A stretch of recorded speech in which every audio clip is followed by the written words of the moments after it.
ఏ జీవి ఏంటమ్మా అలా పాతేశారు? మా వైజాగ్ బీచ్ లో లోపల ఇసుక లోపల ఇలా ఏంటమ్మా?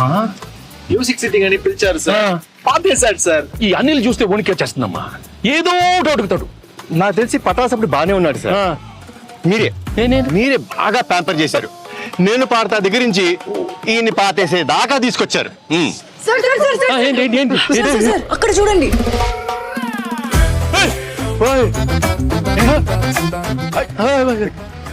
అనిల్ ఏంటి అనిల్ ఈ కత్తి? కత్తి లాంటి ప్రమోషన్ చేస్తున్నానని ఫ్యాన్స్ నా చేతిలో కత్తి పెట్టి ఈ తలపాగా పెట్టి కాన్సెప్ట్ కింగ్ అని ఒక బిరుదు ఇచ్చారు sir.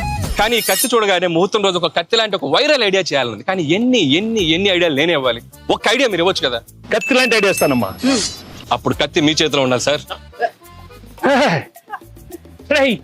Can I know that idea sir? I'm very curious. All the best. You want ideas? Yes, come on. Nice idea.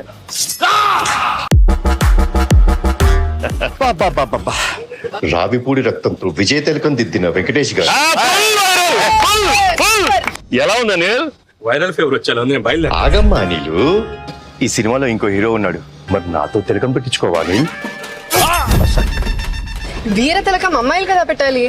ఇద్దర్లో ఒక్కడ పెట్టండి ప్లీజ్. ఇద్దరం పెడతాం.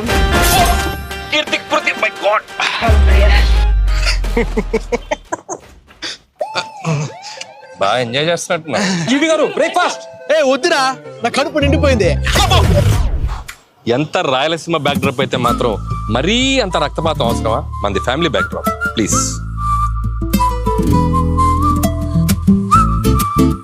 మేమంతా ఇప్పుడు కలిసాం, వచ్చే సంక్రాంతికి మిమ్మల్ని కలుస్తాం.